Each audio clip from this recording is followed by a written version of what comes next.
സ്വാഗതം നയൻതവറിലേക്ക്. അമേരിക്കയിലും തരംഗമാവുകയാണ് നരേന്ദ്രമോദി. അല്പസമയത്തിനകം അമേരിക്കൻ പ്രസിഡന്റ് ബരാക് ഒബാമയുമായി നരേന്ദ്രമോദി നടത്താനിരിക്കുന്ന കൂടിക്കാഴ്ചയെ ലോകം അതീവ ശ്രദ്ധയോടെയാണ് കാത്തിരിക്കുന്നത്. അമേരിക്കയിലെ വ്യവസായ പ്രമുഖരുമായും മോദി കൂടിക്കാഴ്ച നടത്തി. ഇന്ത്യയിലേക്ക് നിക്ഷേപം എത്തിക്കാനുള്ള സാധ്യതകൾ ആരായുകയായിരുന്നു കൂടിക്കാഴ്ചയുടെ ലക്ഷ്യം. ഇരു രാജ്യങ്ങളും തമ്മിലുള്ള സഹകരണത്തിന്റെ പുത്തനധ്യായം നരേന്ദ്രമോദിയുടെ അമേരിക്ക സന്ദർശനത്തിൽ തുറക്കപ്പെടും എന്നാണ് പ്രതീക്ഷ. ഈ പ്രതീക്ഷകൾ വിലയിരുത്തുകയാണ് ഇന്ന് നയൻതവർ.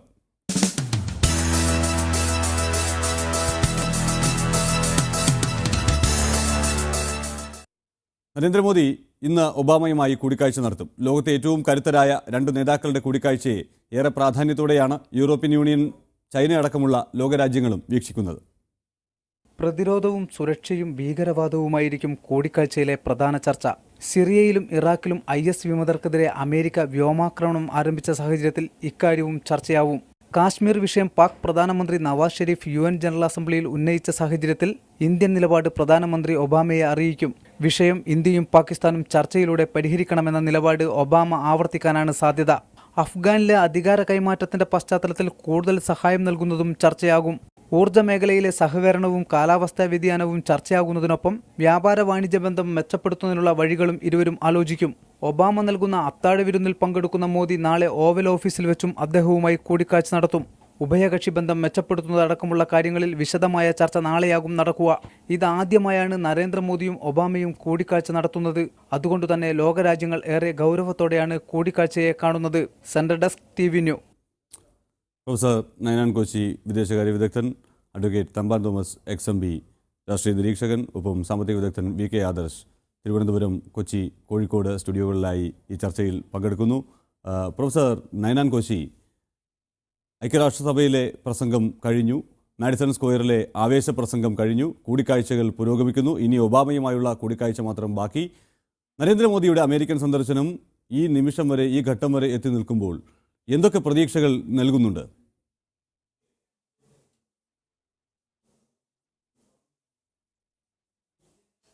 തീർച്ചയായിട്ടും അമേരിക്കൻ സന്ദർശനം വളരെ പ്രാധാന്യം അറിയിക്കുന്നുണ്ട്.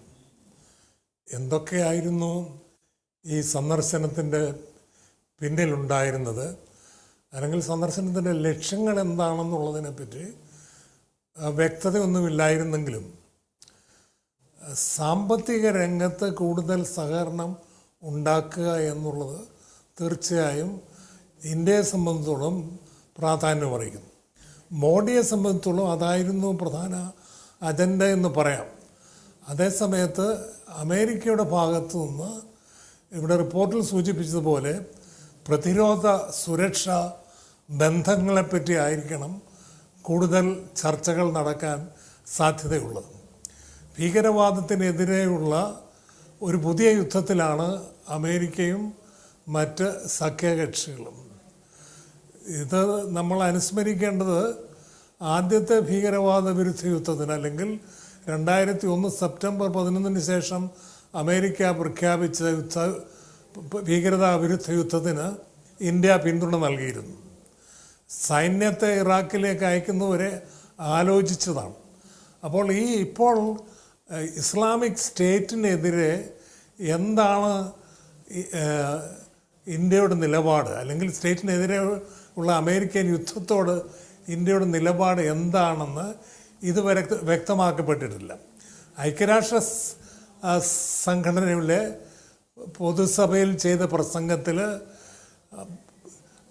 ചില പരാമർശങ്ങൾ ഉണ്ടായിരുന്നെങ്കിൽ പോലും ഇന്ത്യ ഈ നീക്കത്തെ, അല്ലെങ്കിൽ ഈ യുദ്ധത്തെ പിന്താങ്ങുന്നു എന്നുള്ള സൂചനയൊന്നും അവിടെയില്ല. ആ പ്രദേശത്തുള്ള മേഖലയിലുള്ള എല്ലാ രാഷ്ട്രങ്ങളുടെയും സഹകരണം ഉണ്ടായിരിക്കണമെന്ന് പറഞ്ഞപ്പോൾ പേരെടുത്ത് പറഞ്ഞില്ലെങ്കിലും സിറിയയും ഇറാനെയുമാണ് പ്രധാനമന്ത്രി പരാമർശിച്ചതെന്ന് നമുക്ക് കരുതാവുന്നതാണ്.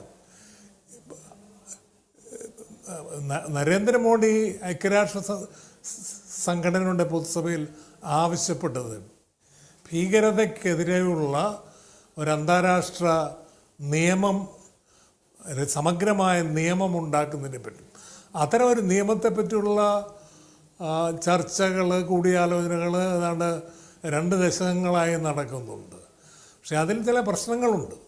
ആ പ്രശ്നങ്ങൾ തീർച്ചയായിട്ടും നരേന്ദ്രമോദിക്കും അറിയാവുന്നതാണ്. ഇത് പാകിസ്ഥാനുമായിട്ടുള്ള ബന്ധത്തെയും അദ്ദേഹം ഈ ഭീകരവാദവുമായി ബന്ധിപ്പിച്ചാണ് ചെയ്തത്. നവാസ് ഷെരീഫിന് നേരിട്ടുള്ള ഒരു മറുപടി ആയിരുന്നില്ലെങ്കിൽ പോലും ചില രാജ്യങ്ങൾ ഭീകരവാദത്തെ സ്റ്റേറ്റ് പോളിസിയായിട്ട് രാഷ്ട്ര നയമായി സ്വീകരിച്ചിട്ടുണ്ട് എന്ന് അദ്ദേഹം പറയുമ്പോൾ പാകിസ്ഥാനെ പറ്റി തന്നെയാണ് പരാമർശം എന്ന് വ്യക്തമാണ്. ശരിയാണ്. ഈ പറയുന്ന കാര്യങ്ങളൊക്കെ അദ്ദേഹം അവിടെ ഐക്യരാഷ്ട്ര സഭയിൽ ആയാലും പിന്നലെ മാഡിസൺ സ്ക്വയറിൽ നടത്തിയ പ്രസംഗമായാലും ഒക്കെ എല്ലാത്തിലും ഒരു പരോക്ഷമായ വിമർശനങ്ങൾ മാത്രമാണ്. കൂടുതലും ഇൻസ്പിറേഷണലായി കുറേ സംസാരിക്കാനാണ് അദ്ദേഹം ആഗ്രഹിക്കുന്നത്. മറ്റൊരു പ്രധാനപ്പെട്ട കാര്യം അദ്ദേഹം സൂചിപ്പിച്ചൊരു കാര്യം, മോദിയുടെ മനസ്സിൽ ഉള്ള ഒരു ലക്ഷ്യം സാമ്പത്തിക സഹകരണം കൂടുതൽ ഉറപ്പിക്കുക. അമേരിക്കയിലുള്ള കമ്പനികളെ നേരത്തെ പല കാരണങ്ങൾ കൊണ്ട് ഇവിടേക്ക് വരാൻ മടി കാണിച്ചു നിന്നിരുന്ന കമ്പനികളെ കുറേ ഇങ്ങോട്ട് കൊണ്ടുവരിക. അമേരിക്കയുടെ ലക്ഷ്യം മറ്റേതാണ്, ഏത് തന്ത്രപരമായ സ്ട്രാറ്റജിക് പാർട്ണർഷിപ്പിൽ ഇന്ത്യയെ കൂടി പങ്കാളികളാക്കുക എന്നുള്ളൊരു ലക്ഷ്യവും.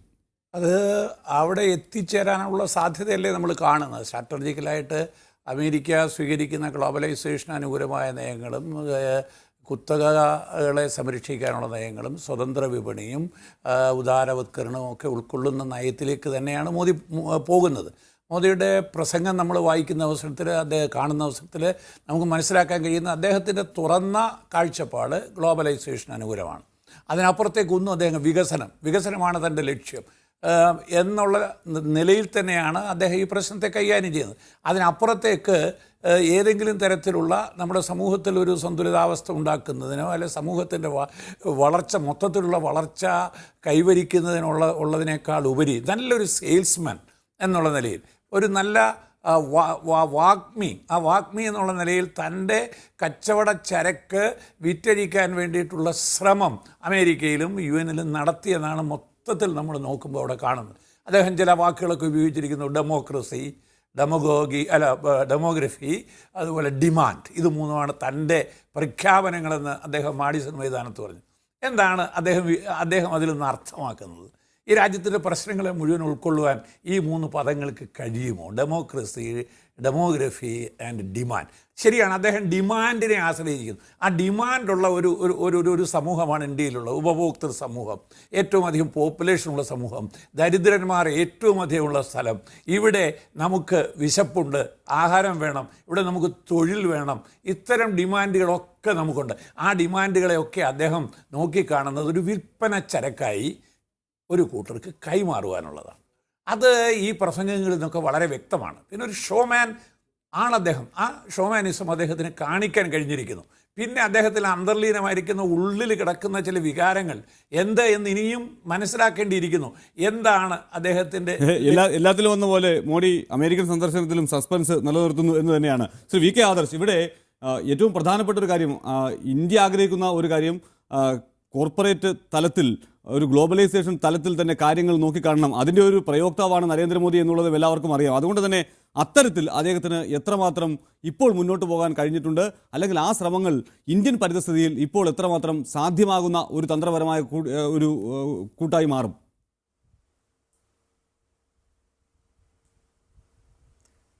ഒന്ന്, നമ്മൾ ഇതിനകത്ത് ചില കണക്കിൻ്റെ കാര്യങ്ങൾ നോക്കണം. ഉദാഹരണത്തിന് അമേരിക്കയിലെ ഇന്ത്യൻ പോപ്പുലേഷൻ എന്ന് പറയുന്നത് ഏകദേശം 32 ലക്ഷത്തോളം വരുന്നുണ്ട്. ആ 32 ലക്ഷത്തോളം എന്ന് പറയുന്നത് ഏകദേശം അമേരിക്കയുടെ മൊത്തം പോപ്പുലേഷൻ്റെ 1% വരുന്നതാണ്.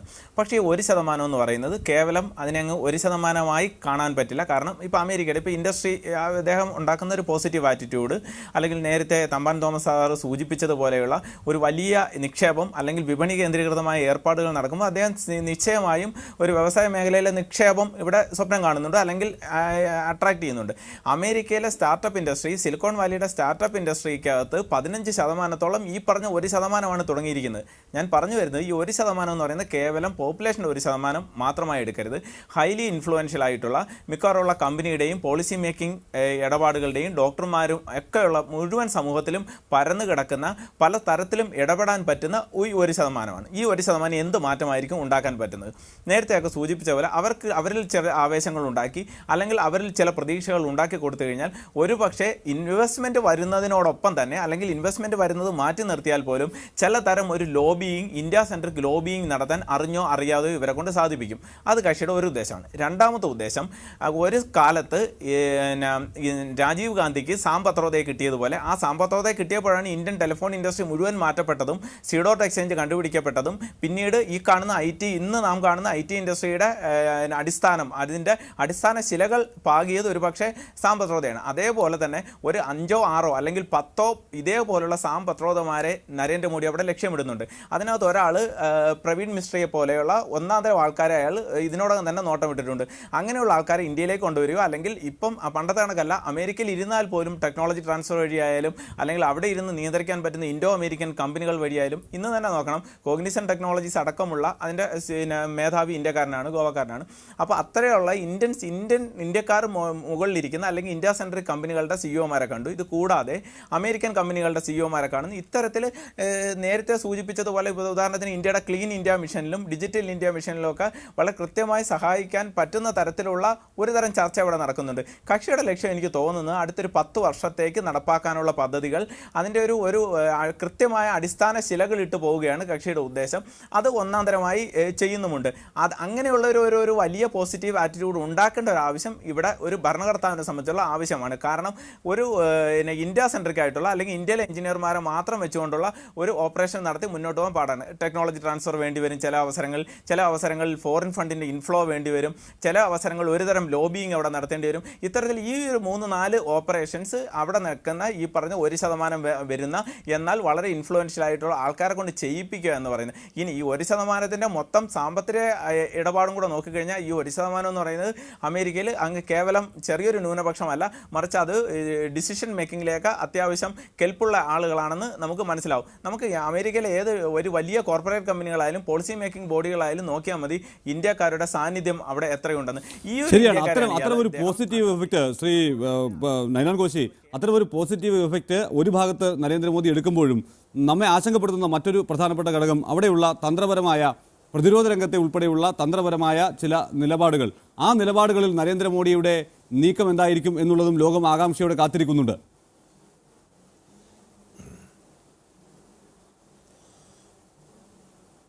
ആദർശ് പറഞ്ഞതിനോട് ഞാൻ പൂർണ്ണമായി യോജിക്കുന്നു. അമേരിക്കയ്ക്കുള്ളിൽ ഇന്ത്യക്ക് അനുകൂലമായൊരു ലോബി ഉണ്ടാക്കുക എന്നുള്ളത് തന്നെയാണ് ഈ ഇന്ത്യൻ വംശജരോടുള്ള നരേന്ദ്രമോദിയുടെ ആഹ്വാനത്തിൻ്റെ പ്രശ്നം. അപ്പോൾ ഈ ഇത്തരമുള്ള ബിസിനസ് ഗവൺമെൻറ് തലത്തിലുള്ളതല്ല. പക്ഷേ ഗവൺമെൻറ് തലത്തിലുള്ള ഒരു പ്രധാന ബിസിനസ്സാണ് അമേരിക്കയെ സംബന്ധിച്ചുള്ള പ്രധാനം അറിയിക്കുന്നത്. അത് പ്രതിരോധ ബന്ധങ്ങളോടൊപ്പം തന്നെ ഇന്ത്യയോടൊത്ത് ആയുധ നിർമ്മാണവും ആയുധ വ്യവസായവും. അപ്പോൾ ഇന്ത്യയുടെ പ്രതിരോധ മേഖലയിലാണ് അമേരിക്ക നിക്ഷേപം കൂടുതലായി നടത്താൻ, അമേരിക്കൻ ഗവൺമെൻറ് നിക്ഷേപം നടത്താൻ ആഗ്രഹിക്കുന്നത്. അതിന് ചില പ്രശ്നങ്ങളുണ്ട്, ചില പരിമിതികളുണ്ട്. അത് ഫോറിൻ ഡയറക്റ്റ് ഇൻവെസ്റ്റ്മെൻറ്റ് പ്രതിരോധ മേഖലയെ സംബന്ധിച്ചോളം 50% കൂടുതലാണ് ഇപ്പോൾ അമേരിക്ക ആവശ്യപ്പെടുന്നത്. അപ്പോൾ അമേരിക്ക നേരത്തെ അമേരിക്ക ഉണ്ടായിരുന്ന താല്പര്യം ആണവ റിയാക്ടറുകൾ വിൽക്കുക എന്നുള്ളതാണ്. ഇപ്പോൾ അത് വലിയ താല്പര്യമൊന്നും കാണിക്കുന്നില്ല. ആണവ ബാധ്യത നിയമം നമ്മൾ ഉണ്ടാക്കി, അത് തീർച്ചയായിട്ടും അന്ന് അമേരിക്ക ബന്ധത്തിൽ പ്രയാസങ്ങളും ഉണ്ടാക്കി. പക്ഷേ അതിൽ നിന്ന് വലിയ താല്പര്യം ഇന്ന് അമേരിക്ക കാണുന്നില്ല. വേറൊരു തലത്തിലുള്ള ബന്ധങ്ങളെപ്പറ്റി കൂടെ ഞാൻ പറയട്ടെ. മോഡിയുടെ സന്ദർശന വേളയിൽ ഇസ്രായേൽ പ്രധാനമന്ത്രിയും ബെഞ്ചമിൻ നെതന്യാഹുവുമായിട്ട് ഇന്നലെ സംഭാഷണങ്ങൾ നടന്നു. ഇത് കീഴ്വഴക്കമില്ലാത്തൊരു സംഭാഷണമാണ്. ഇന്ത്യൻ പ്രധാനമന്ത്രിയും ഇസ്രായേൽ പ്രധാനമന്ത്രിയും തമ്മിൽ തന്നെ കൂടിക്കാഴ്ചകൾ വളരെ പരിമിതമായിട്ടേ നടന്നിട്ടുള്ളൂ. അപ്പോൾ ഗാസയിൽ അടുത്തിടെ നടന്ന യുദ്ധത്തിൻ്റെ ശേഷം അമേരിക്കയിലെത്തിയ ബെഞ്ചമിൻ നെതന്യാഹുവിനുമായുള്ള സംഭാഷണങ്ങൾക്ക് ഒരു പ്രത്യേക പ്രാധാന്യം അറിയിക്കുന്നുണ്ട്. ഇവിടെ ഇന്നത്തെ റിപ്പോർട്ടുകൾ, ഇസ്രായേലി ദിനപത്രങ്ങളിലും മറ്റുമുള്ള റിപ്പോർട്ടുകളിൽ ഇസ്രായേലിന് ഇസ്ലാമിക് സ്റ്റേറ്റിനോടുള്ള സമീപനം എന്ത്, മനോഭാവം എന്ത് എന്ന് ചർച്ച ചെയ്ത് വലയെന്ന് അന്വേഷിച്ചു എന്നാണ് പറയുന്നത്. ഇത് പ്രാധാന്യം അറിയിക്കുന്നത് ഇതേ വിഷയം തന്നെയാണ് പ്രധാനമായും അമേരിക്കൻ പ്രസിഡന്റ് ഇന്ത്യൻ പ്രധാനമന്ത്രിയുമായി ഉന്നയിക്കാൻ പോകുന്നത്. ഞാൻ നേരത്തെ പറഞ്ഞതുപോലെ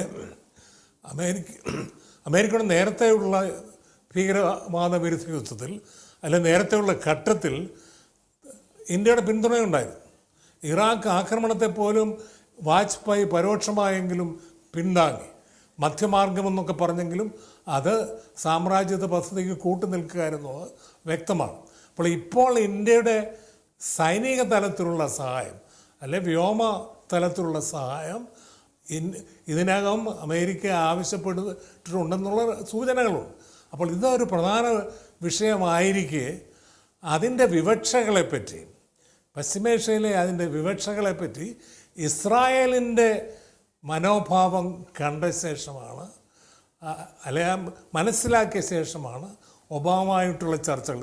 ഇവിടെ എടുത്ത് പറയാൻ ഒരു കാര്യം കൂടെ ഉണ്ട്.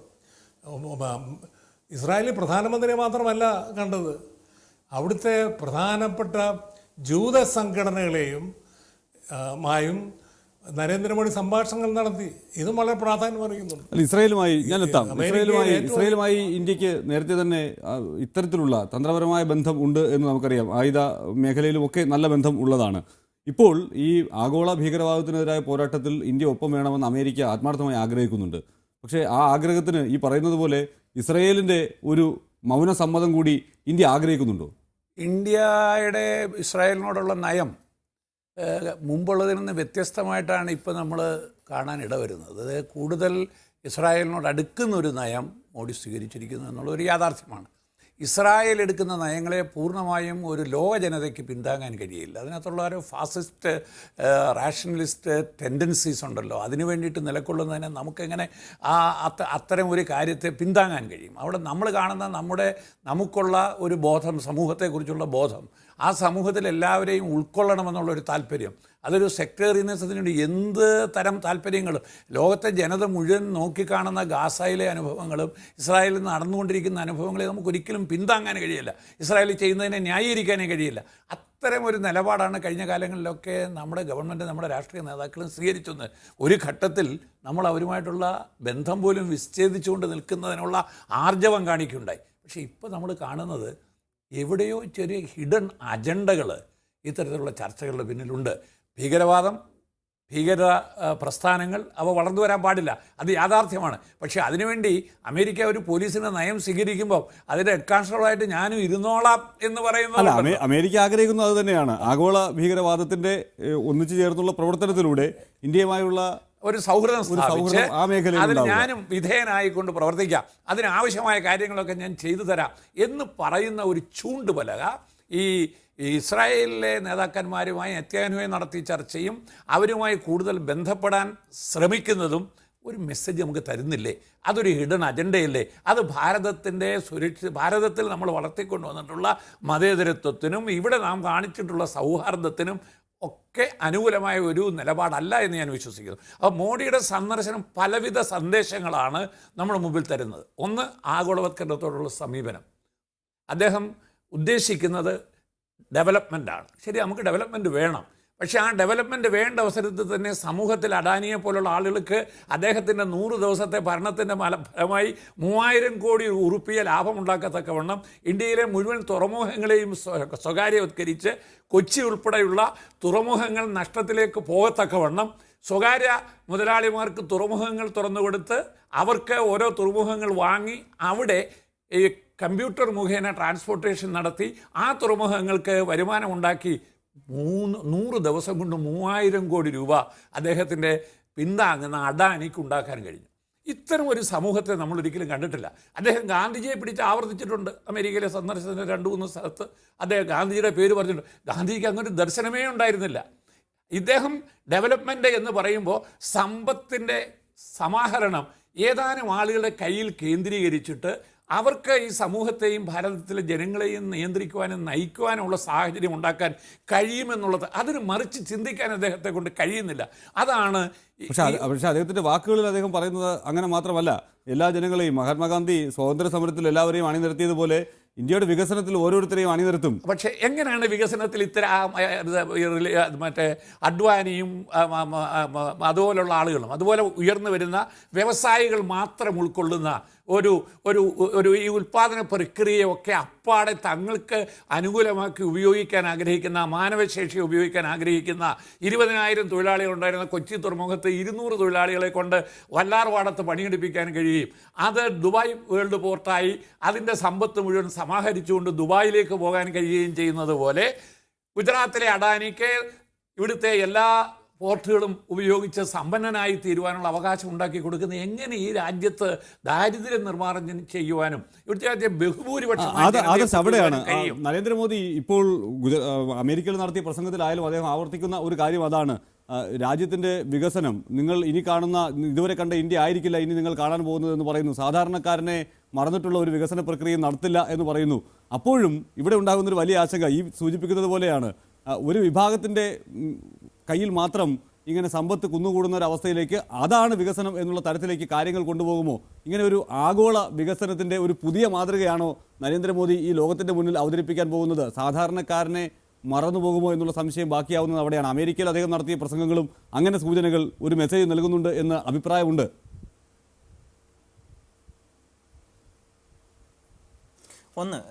ഒന്ന് രണ്ട് സെക്ടർ എടുത്ത് വെച്ച് കഴിഞ്ഞാൽ നമുക്ക് ചരിത്രത്തിൽ, വ്യവസായ ചരിത്രത്തിലോ അല്ലെങ്കിൽ രാജ്യങ്ങളെ ചരിത്രത്തിലോ മുഴുവൻ എടുത്ത് നോക്കിയാൽ നമുക്ക് മനസ്സിലാവും.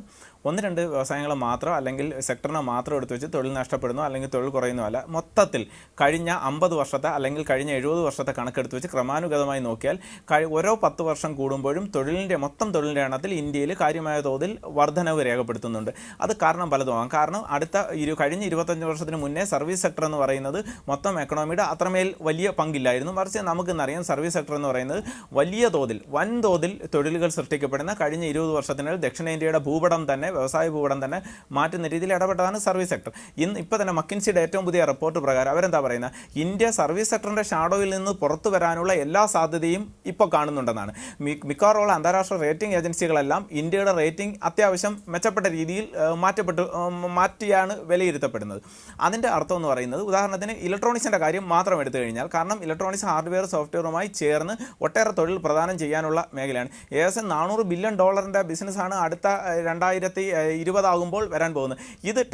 ഇതൊരു തൊഴിലവസരത്തിലേക്ക് ട്രാൻസ്ലേറ്റ് ചെയ്ത് കഴിഞ്ഞാൽ എത്രമാത്രം തൊഴിലവസരമായിരിക്കും പുതുതായി സൃഷ്ടിക്കാൻ പോകുന്നത്? ഇനി വേറൊരു കണക്കെടുക്കാം. ഞാൻ നേരത്തെ പറഞ്ഞല്ലോ, 32 ലക്ഷത്തോളം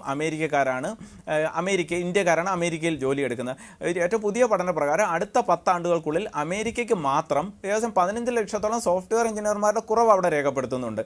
അത് സ്വാഭാവികമായും ചൈനയിൽ നല്ല പോകാനുള്ളത്, ഇന്ത്യ പോലുള്ള HR പൂളിൽ നിന്നായിരിക്കും പോകാനുള്ളത്. നമുക്ക് ഇവിടുന്ന് അങ്ങോട്ട് പോകുന്നതിനോടൊപ്പം തന്നെ അവിടുന്ന് വളരെ ക്രീമായിട്ടുള്ള ടാലൻറ്റ് എങ്ങനെയുള്ള ടാലൻ്റാണ് ഇവിടെ വരുന്നത്? അമേരിക്കൻ എഞ്ചിനീയർമാർക്കൊപ്പം വർക്ക് ചെയ്ത അല്ലെങ്കിൽ ജർമ്മൻ എഞ്ചിനീയർമാർക്കൊപ്പം വർക്ക് ചെയ്ത ഒരു ഗ്ലോബലൈസ്ഡ് ഏരിയയിൽ വർക്ക് ചെയ്ത കുറച്ചധികം ആൾക്കാർ നേരത്തെ പറഞ്ഞ വലിയ ദ്യോതിപ്പിക്കുന്ന അല്ലെങ്കിൽ വളരെ പ്രചോദനാത്മകമായ പ്രസംഗമൊക്കെ കേട്ടിട്ട് വരുന്ന ഒരു കേവല ന്യൂനപക്ഷം 1000 എഞ്ചിനീയർമാരെങ്കിലും ഇന്ത്യൻ എക്കണോമിയിലേക്ക് തിരിച്ചു വരികയാണെങ്കിൽ, അതായത് റിവേഴ്സ് ബ്രെയിൻ ഡ്രെയിൻ സംഭവിക്കുകയാണെങ്കിൽ, കഴിഞ്ഞ 10 ആണ്ടുകൾക്കിടയിൽ പല സമ്പദ് വ്യവസ്ഥയുടെ പല ഘട്ടങ്ങളിൽ, ഓരോ 2 വർഷം എടുത്ത് നോക്കിയാൽ പല വട്ടങ്ങളിൽ ഈ റിവേഴ്സ് ബ്രെയിൻ ഡ്രെയിൻ ഇന്ത്യയിൽ നടന്നിട്ടുണ്ട്. അതുകൊണ്ട് തന്നെ ഇന്ത്യയിൽ പുതുതായി വന്ന കമ്പനികളുടെ എണ്ണവും നമുക്ക് തന്നെ അറിയാം. ലോകത്തിൽ നമ്മൾ മാനുഫാക്ചറിങ്ങിനെ വിടും, ചിലപ്പം പല പ്രശ്നങ്ങൾ നമുക്ക് ചർച്ചയുടെ ഭാഗമായി, സംവാദത്തിൻ്റെ ഭാഗമായി നമുക്ക് ഉയർത്താൻ പറ്റും. R&D കമ്പനികൾ, അതായത് തലച്ചോറ് കൊണ്ട് പണിയെടുക്കുന്ന, ബുദ്ധിവൈഭവം കൊണ്ട് പണിയെടുക്കുന്ന കമ്പനികളുടെ ലിസ്റ്റ് നോക്കെ കഴിഞ്ഞ ഒരു 10 വർഷത്തിനിടയിൽ ഓരോ 5 വർഷത്തിൻ്റെ ബ്ലോക്ക്, കഴിഞ്ഞ 25 വർഷത്തിനിടയിൽ ഓരോ 5 വർഷത്തിൻ്റെ ബ്ലോക്ക് എടുത്ത് നോക്കിക്കഴിഞ്ഞാൽ R&D കമ്പനികൾ ഇന്ത്യയിൽ കാര്യമായ തോതിൽ വരുന്നു. എന്താണ് കാരണം? ശാസ്ത്ര സാങ്കേതിക രംഗത്ത്, മെഡിക്കൽ രംഗത്ത്, ഫാർമ റിസർച്ച് രംഗത്ത് ഒക്കെ വലിയ തോതിലുള്ള വലിയ ഒരു ടാലൻറ്റ് പൂൾ ഇവിടെയുണ്ട്. ഈ ടാലൻറ്റ് പൂൾ എന്ന് പറയുന്നത് സൃഷ്ടിക്കപ്പെടുന്നത് കേവലം പേറ്റൻറ്റുകൾ അടക്കമുള്ള സാധനങ്ങൾ സൃഷ്ടിക്കപ്പെടുകയും തദ്വാര അതിവിടെ ആ തലത്തിൽ കുറേയേറെ തൊഴിലുകൾ സൃഷ്ടിക്കപ്പെടുകയും ചെയ്യും. ആ തൊഴിലെന്ന് പറയുന്നത് പലപ്പോഴും ഡിസിഷൻ മേക്കിങ്ങിൻ്റെ തൊഴിലാണ്. പലപ്പോഴും പല രീതിയിലുള്ള പുതിയ ഇന്നൊവേഷൻ നടത്താനുള്ള തൊഴിലാണ്. ഒരു ചെറിയ ഉദാഹരണം വേണമെങ്കിൽ പറയാം. ഉദാഹരണത്തിന് ഉന്നത ശാസ്ത്ര ഗവേഷണവുമായി ബന്ധപ്പെട്ട് കോമ്പോസിറ്റ് മെറ്റീരിയലൊക്കെ ഡെവലപ്പ് ചെയ്യുന്നുണ്ട്. ഈ ഡെവലപ്പ് ചെയ്യുന്ന സാധനം ആർട്ടിഫിഷ്യൽ ലിംബ് സെൻറ്ററിലേക്കൊക്കെ ഇപ്പോൾ ട്രാൻസ്ലേറ്റ് ചെയ്ത് കൊടുക്കുന്നുണ്ട്. ടെക്നോളജി ട്രാൻസ്ഫറായി. ഇത്തരം ടെക്നോളജി ട്രാൻസ്ഫറും ഓപ്പൺ ടെക്നോളജി സൊല്യൂഷൻസ് ഒക്കെ വരുന്നതോടുകൂടി സ്വാഭാവികമായിട്ട് പല ഉൽപ്പാദന രംഗത്തെ അത് സാധാരണക്കാരന് ഇടപെടുന്ന സ്ഥലമാണ്. ഉദാഹരണത്തിന് ഇപ്പം ക്ലീൻ ഇന്ത്യയുടെ ഭാഗമായിട്ട് എല്ലായിടത്തും ടോയ്ലറ്റ് കൊണ്ടുപോകാനുള്ള ശ്രമം നടത്തുന്നുണ്ട്. ഈ ടോയ്ലറ്റിൻ്റെ കാര്യത്തിലൊക്കെ ബൃന്ദേശ്വർ പടക്കം എന്ന് പറയുന്ന ഒരു മനുഷ്യൻ എങ്ങനെയാണ് ഇന്ത്യയിലെ ടോയ്ലറ്റിൻ്റെ കാര്യത്തിൽ, ഇത് വലിയ ഉന്നത സാങ്കേതിക വിദ്യയൊന്നുമല്ല, താഴ്ന്ന ലെവലിൽ എങ്ങനെയാണ് കഴിഞ്ഞ 30 അമേരിക്കയിൽ നിന്ന് ഉള്ള ഒരു ചെറിയ ശതമാനത്തിന്റെ വരവുണ്ടാകും എന്നുള്ള ഒരു യാഥാർത്ഥ്യം അവിടെ നിൽപ്പുണ്ട്. പക്ഷേ ഇവിടെയുള്ള റിയാലിറ്റി വേറൊന്നായി നിൽക്കുകയാണ്. നമ്മൾ അമേരിക്ക ആഗ്രഹിക്കുന്ന മറ്റൊരു കാര്യം, ഇന്ത്യ എന്ന വിപണി, ഉപഭോക്തൃ രാജ്യം അവിടേക്ക് വരണം. അതിനുവേണ്ടിയുള്ള എല്ലാ തന്ത്രങ്ങളും അമേരിക്ക അത് പ്രതിരോധ മേഖലയിൽ അല്ലെങ്കിൽ ആ ഒരു മേഖലയിലൂടെ സഹകരണത്തിൽ കൂടി മെല്ലെ എൻ്റർ ചെയ്യുക, മറ്റേടത്ത് എത്തണം എന്നുള്ള വലിയ ആഗ്രഹം അവർക്കുണ്ട്. ഒരിക്കലും അതെ, അതാണ് അവരുടെ ലക്ഷ്യം. നമ്മളെ സംബന്ധിച്ചിടത്തോളം നമ്മൾ അടിസ്ഥാനപരമായ ലക്ഷ്യമിടേണ്ട കാര്യം ചെയ്യുന്നില്ല. ഞാനിത് പറയുമ്പോൾ വളരെ വ്യക്തമായും ഇതിൻ്റെ വസ്തുതകൾ പരിശോധിക്കുന്ന ഒരുപാട് പരിശോധനകൾ ഞങ്ങൾ നടത്തി. ഈ അടുത്ത ദിവസങ്ങളിൽ ഞങ്ങൾ ഇതിനേക്കാൾ കൂടുതൽ പരിശോധനകൾ ലോകത്തിലെ തൊഴിലാളികളുടെ നേതാക്കന്മാരെല്ലാം ഇരുന്ന് ഞങ്ങൾ ചർച്ച ചെയ്യുന്നുണ്ട്. ഞങ്ങൾ 2 യോഗങ്ങളൊന്ന് പാരീസിലും ഒന്ന് മിലാനിലും നടത്തുന്നു. അവിടെ വെച്ച് ഞങ്ങൾ ചർച്ച ചെയ്യുന്ന പ്രധാനപ്പെട്ട വിഷയം ഈ സമൂഹത്തിലുണ്ടായിട്ടുള്ള അകൽച്ചയാണ്. 80% ആളുകളെ ഒരു വശത്തേക്ക് പാർശ്വവത്കരിച്ചിട്ട് 20% ആളുകൾ സമ്പന്നരായി തീരുന്ന ഒരു പ്രക്രിയ നടന്നു വരികയാണ്. ആ പ്രക്രിയയ്ക്ക് ഏറ്റവും കൂടുതൽ ആക്കം ഉണ്ടാക്കിയിട്ടുള്ളത് ഇന്ത്യ എന്ന മഹാരാജ്യമാണ്. ഇന്ത്യ എന്ന മഹാരാജ്യത്ത് അടിസ്ഥാനപരമായി സമൂഹത്തെ ഉയർത്തിക്കൊണ്ടുവരണമെങ്കിൽ ഗാന്ധിയുടെ പേരിൽ ആണയിടുന്നു എന്ന് പറയുന്നവർ ഇവിടുത്തെ കാർഷിക മേഖലയെ, ഇവിടുത്തെ സാധാരണക്കാരൻ്റെ മേഖലയെ, നമ്മുടെ 80% ആശ്രയിക്കുന്ന ജനങ്ങൾ വിപുലമായി നിൽക്കുന്ന ആ മേഖലയിൽ എന്ത് പരിവർത്തനമാണ് ചെയ്യാൻ ആഗ്രഹിക്കുന്നത്? നമ്മൾ എക്സ്പോർട്ട് ചെയ്യുന്നത് കൊണ്ട് അല്ലെങ്കിൽ നമുക്ക് കുറേയേറെ കാര്യങ്ങളിൽ ഇലക്ട്രോണിക്സിൻ്റെ ഇൻഡസ്ട്രീസിൽ മുന്നോട്ട് പോകാൻ കഴിഞ്ഞതുകൊണ്ട്, സർവീസ് സെക്ടറിൽ ഒരു വർധനമുണ്ടാകാൻ കഴിഞ്ഞതുകൊണ്ട് അടിസ്ഥാനപരമായി ഈ രാജ്യത്തെ ജനസമൂഹത്തിൻ്റെ വളർച്ച ഉണ്ടായിട്ടുണ്ടോ എന്ന് നമ്മൾ പരിശോധിക്കുക. ഗാന്ധിജി പറഞ്ഞൊരു വാചകമുണ്ട്, രാജ്യത്ത് ആവശ്യമായ ഈ നമ്മുടെ നാട്ടിൽ ആവശ്യമായത് മുഴുവൻ ഇവിടെയുണ്ട്, പക്ഷേ ഇവിടുത്തെ ആളുകളുടെ പരാക്രമം, there is everything for everybody's need but there is nothing to get the greed of the people. ആ ഗ്രീഡ് മാറ്റാൻ എന്ത് ചെയ്യുന്നു? അതിന് വരെ ഇവിടെ ഗ്രീഡ് വർദ്ധിപ്പിക്കുകയല്ലേ. എനിക്ക് 1 രൂപ മുടക്കിയാൽ 10 കിട്ടും, 1 രൂപ മുടക്കിയാൽ 100 കിട്ടും. ഈ വാഗ്ദാനമാണ് ഒരു ഭരണകർത്താവ് കൊടുക്കേണ്ടത്. ജനങ്ങളോട് ഉത്തരവാദിത്തമുള്ള ഒരു ഭരണകൂടം ഇത്തരം അല്ല. നരേന്ദ്രമോദി പക്ഷേ ഇപ്പോഴും പറയുന്നുണ്ട്, ഒരു വലിയ ആശങ്ക അതിനകത്ത് നിൽക്കുന്നത് നമ്മൾ വ്യാപാര കരാറിന്റെ കാര്യത്തിൽ എടുത്തിരിക്കുന്ന ആ നിലപാട് ഉറച്ചു തന്നെ നിൽക്കും എന്ന് അദ്ദേഹം പറയുന്നുണ്ട്. അതിൽ നമ്മൾ കാണുന്ന യുണൈറ്റഡ് നേഷൻസിൽ ഇപ്പോൾ അദ്ദേഹം യുണൈറ്റഡ് നേഷൻസിൻ്റെ development programme DWA decent work agenda എന്ന് പറഞ്ഞൊരു ഒരു അജണ്ട അവർ തയ്യാറാക്കി നമ്മുടെ 2015 ഇത് പൂർത്തീകരിക്കണമെന്ന് കരുതി. നാം ഇന്ന് ഇന്ത്യയിലെ അസസ്മെൻറ്റ് നടത്തുന്ന അവസരത്തിൽ നമ്മൾ കാണുന്നത് ഈ ഡീസൻറ്റ് വർക്ക് അജണ്ട എന്നുള്ളതിന് പകരം ഇവിടെ വളരെ ഉണ്ടായിരുന്ന സ്ഥിര സ്വഭാവമുള്ള തൊഴിലുകൾ അത് മുഴുവൻ കോൺട്രവത്കരിച്ച്, അത് മുഴുവൻ നിസ്സാരവത്കരിച്ച് ഇന്ന് നമ്മുടെ തൊഴിൽ രംഗത്ത് കേവലം 10% പോലും നമ്മുടെ തൊഴിൽ നിയമങ്ങളുടെയോ അല്ലെങ്കിൽ ലോകം അംഗീകരിച്ചിട്ടുള്ള തത്വങ്ങളുടെയോ സാമാന്യ മര്യാദയ്ക്കുള്ള ജീവിതം നടത്തുന്നതിന് വേണ്ടിയിട്ടുള്ള അവകാശങ്ങൾ കിട്ടിയിട്ടില്ല. അതേ അവസരത്തിൽ അത്തരത്തിൽ ഉണ്ടായിരുന്ന തൊഴിലാളികളെ കൂടെ വീക്ഷിക്കുന്നുണ്ടായിരിക്കും. അല്ല, അമേരിക്ക വളരെ കൃത്യമായി തന്നെ നരേന്ദ്രമോദിയുടെ ഇതുവരെയുള്ള നീക്കങ്ങളെ, ഈ നിമിഷം വരെയുള്ള നീക്കങ്ങളെ കൃത്യമായി ഒബാമ വീക്ഷിക്കുന്നുണ്ടാകും. ഒബാമയുടെ മനസ്സിൽ കൃത്യമായ ആഗ്രഹങ്ങളുണ്ട് എന്നുള്ള കാര്യത്തിൽ സംശയമില്ല. പ്രൊഫസർ നയനാ കോശി, എങ്ങനെ ആയാലും ഇന്ത്യയുമായി ഒരു ഊഷ്മളമായ സൗഹൃദം ആഗ്രഹിക്കുന്നുണ്ട് അമേരിക്ക. അത് ഈ വിപണിയിലേക്ക് എൻ്റർ ചെയ്യുന്നതിൻ്റെ കാര്യത്തിലായാലും തന്ത്രപരമായി ഈ ആയുധ ഇടപാടിൻ്റെ കാര്യത്തിലായാലും ഒക്കെ അവർ ആഗ്രഹിക്കുന്നുണ്ട്. ഒരു സമഗ്ര പ്രതിരോധ കരാർ വർഷങ്ങളായി അമേരിക്കയുടെ മനസ്സിലിങ്ങനെ കിടക്കുന്നതുണ്ട്. അതിലേക്കൊക്കെ വരുന്നതിന് വേണ്ടി എന്തൊക്കെ കാട്ടിക്കൂട്ടിയാലും ഏറ്റവും ഒടുവിൽ ഞങ്ങളുടെ വഴിയിൽ വന്നാൽ മതി എന്നുള്ള ആഗ്രഹം ഒബാമ എന്തായാലും വച്ച് പുലർത്തുന്നുണ്ടാവും. തീർച്ചയായിട്ടും ഇവിടെ നമുക്ക് എടുത്തു പറയേണ്ട ഒരു കാര്യം, പ്രധാനമന്ത്രി നരേന്ദ്രമോദിയുടെ UN പൊതുസഭയിലുള്ള പ്രസംഗം ഇന്ത്യയുടെ വിദേശ നയം എന്താണെന്ന് വ്യക്തമാക്കുന്നില്ല. സാമാന്യമായ കുറേ കാര്യങ്ങളാണ് അദ്ദേഹം പറഞ്ഞത്, പൊതുവായുള്ള ചെറിയ കാര്യങ്ങൾ, ചില പ്രശ്നങ്ങളെപ്പറ്റിയും പറഞ്ഞു. പക്ഷേ ഇന്ത്യയുടെ സമീപനം എന്താ, ഇന്ത്യയുടെ വിദേശ നയത്തിലുള്ള പ്രയോറിറ്റീസ് എന്താ എന്ന് അദ്ദേഹം പറഞ്ഞിട്ടില്ല. നാളെ കൗൺസിൽ ഫോർ ഫോറിൻ റിലേഷൻസിൻ്റെ സമ്മേളനത്തിൽ അല്ലെങ്കിൽ ആ യോഗത്തിൽ പ്രസംഗത്തിൽ അദ്ദേഹം അത് പറയാനിടയുണ്ട്. പക്ഷെ ഇതുവരെ വിദേശ നയത്തിൽ ഇന്ത്യ എവിടെ നിൽക്കുന്നു, അല്ല എന്താണ് അടിയന്തരമായി ഉള്ള വിദേശ നയ ലക്ഷ്യങ്ങളെന്ന് പറയുന്നില്ല. ഈ പശ്ചാത്തലത്തിൽ വേണം നമ്മൾ അമേരിക്കയുടെ പ്രതീക്ഷകൾ നൽകണം. ഇവിടെ സൂചിപ്പിച്ച പോലെ അമേരിക്കയുടെ വ്യവസായ രംഗത്ത് അമേരിക്കൻ ഗവൺമെൻറ്റിനെ സംബന്ധിച്ചോളം പ്രതിരോധ മേഖലയിൽ തന്നെയാണ് നിക്ഷേപം നടത്താനുള്ള ആഗ്രഹമുള്ളത്. ഇത് ആയുധ വ്യവസായത്തിൽ സഹകരിക്കുക എന്ന് പറഞ്ഞാൽ, അല്ലെ പ്രതിരോധ ഉൽപ്പാദനത്തിൽ സഹകരിക്കുക എന്ന് പറഞ്ഞാൽ അതിന് രാഷ്ട്രീയവും തന്ത്രപരവുമായ പ്രാധാന്യമുണ്ട്. അത് കേവലം ഒരു സാമ്പത്തിക ഇടപാട് മാത്രമല്ല. രണ്ടാമത്, അപ്പോൾ അതാണ് ഒന്നാമത്തെ മേഖല എന്ന് നമുക്ക് പറയാം. അത് കേവലം വ്യാവസായിക ഉൽപ്പാദനം മാത്രമല്ല, തന്ത്രപരമായും രാഷ്ട്രീയമായും ഉള്ള പ്രാധാന്യമുള്ളതാണ്. രണ്ടാമത്തേത്, ഇപ്പോൾ നടന്നുകൊണ്ടിരിക്കുന്ന ഇസ്ലാമിക് സ്റ്റേറ്റിനെതിരെയുള്ള യുദ്ധത്തിൽ ഇന്ത്യയുടെ നിലപാട് എന്താണെന്ന് ഇതുവരെ വ്യക്തമായിട്ടില്ല. അതിന് തീർച്ചയായിട്ടും സഹകരണം ഒബാമ ആവശ്യപ്പെടും, നിർദ്ദേശിക്കും. അതിനുള്ള പശ്ചാത്തലം തീർച്ചയായിട്ടും ഇന്ത്യ അത് പരിഗണിക്കാനുള്ള ഒരുക്കം നടക്കുന്നുള്ള സൂചനകളുണ്ട്. പക്ഷെ ഇവിടെ എടുത്തു പറയേണ്ട കാര്യം, ഇസ്രായേൽ പ്രധാനമന്ത്രിയുമായി ഈ വിഷയത്തെപ്പറ്റി ചർച്ച ചെയ്യാൻ തയ്യാറായ ഇന്ത്യ ഇന്ത്യൻ പ്രധാനമന്ത്രി അറബ് രാഷ്ട്രങ്ങളുമായി ചർച്ച നടത്തിയിട്ടുണ്ടോ? പലസ്തീനുമായി ചർച്ച നടത്തിയിട്ടില്ല. ഈ കാര്യങ്ങളും പ്രധാനമായിട്ട് നമ്മൾ പരിഗണിക്കേണ്ടതാണ്. അപ്പോൾ പശ്ചിമേഷ്യയിലെ സംഭവ വികാസങ്ങളെ ഇസ്രായേലിൻ്റെ വീക്ഷണഗതിയിൽ കണ്ടുകൊണ്ട് അമേരിക്കൻ പ്രസിഡൻറ്റിൻ്റെ ഒരു പ്രത്യേക അജണ്ട ചർച്ച ചെയ്യാനാണ് ഇന്നും നാളെയും നരേന്ദ്രമോദി ശ്രമിക്കുന്നതെന്ന് പറയേണ്ടിയിരിക്കുന്നു. മൂന്നാമത്തെ ഇതിൽ ഇപ്പോൾ ഇന്ത്യൻ പ്രധാനമന്ത്രി അവിടെ ചെന്നത് ചൈനീസ് പ്രസിഡൻറ്റിൻ്റെ ഇന്ത്യ സന്ദർശനത്തിന് ഏതാനും ദിവസങ്ങൾക്ക് കഴിഞ്ഞാണ്. ചൈനയോട് ഇന്ത്യക്കുള്ള സമീപനം എന്താണെന്നുള്ളതും തീർച്ചയായിട്ടും അമേരിക്കയ്ക്ക് പ്രാധാന്യമറിക്കുന്ന ഒരു വിഷയമാണ്. വേറെ വിധത്തിൽ പറഞ്ഞാൽ, ചൈനയെ സംബന്ധിച്ചോളം അമേരിക്കയ്ക്കൊരു പദ്ധതിയുണ്ട്. ചൈനയെ ഒതുക്കാനുള്ളൊരു പദ്ധതിയാണ്. അത് ഓസ്ട്രേലിയയും ജപ്പാനുമായിട്ടും പ്രധാനമായി ചേർന്നുകൊണ്ട് മറ്റ് ഏഷ്യൻ രാജ്യങ്ങളുടെ സഹകരണത്തോടുകൂടി ചൈനയെ നിലയ്ക്ക് നിർത്തുക, അല്ലെങ്കിൽ ഒതുക്കുക, കണ്ടെയ്ൻ ചെയ്യുക എന്നുള്ള തന്ത്രമാണ്. ആ തന്ത്രത്തിൽ ഇന്ത്യക്ക് എത്രമാത്രം സഹകരിക്കാൻ കഴിയും, ഇന്ത്യ ആ തന്ത്രത്തെ പിന്താങ്ങണമെന്ന് പരസ്യമായി അമേരിക്കൻ നേതാക്കൾ പറഞ്ഞിട്ടുണ്ട്. അപ്പോൾ ഈ 3 മേഖലകളിലാണ് പ്രധാനമായും നരേന്ദ്രമോദിയുടെ പ്രതികരണം അമേരിക്ക പ്രതീക്ഷിക്കുന്നു. തീർച്ചയായും അമേരിക്കയ്ക്ക് കൃത്യമായ ലക്ഷ്യങ്ങളുണ്ട്, കൃത്യമായ അജണ്ടകളുണ്ട് ഈ ഒരു വിഷയത്തിൽ. അത് അദ്ദേഹം പറഞ്ഞത് കൃത്യമാണ്. പക്ഷേ നരേന്ദ്രമോദിയെ സംബന്ധിച്ചിടത്തോളം ഈ നിമിഷം വരെ അദ്ദേഹത്തിന് ചില ലക്ഷ്യങ്ങളുണ്ട്, വേറെ ലക്ഷ്യങ്ങൾ. പക്ഷേ കൃത്യമായൊരു വിദേശകാര്യ നയത്തിന്റെ അഭാവം, അത് ഒരു വ്യക്തി കേന്ദ്രീകൃതമായ വിദേശകാര്യ നയമായി ഇപ്പോൾ നിൽക്കുകയാണ്. ഒരു രാജ്യത്തിന്റെ പൊതു സ്വഭാവമുള്ള ഒരു വിദേശകാര്യ നയം അത് അദ്ദേഹത്തിന് വ്യക്തമാക്കാൻ കഴിയാതിരിക്കുന്നതിന്റെ പിന്നിൽ ചില ഉദ്ദേശങ്ങളുണ്ട്. അത് ഒരു 10 വർഷം മുമ്പ് ചിക്കാഗോ നഗരത്തിൽ ഒരു വലിയ പ്രകടനം നടന്നു.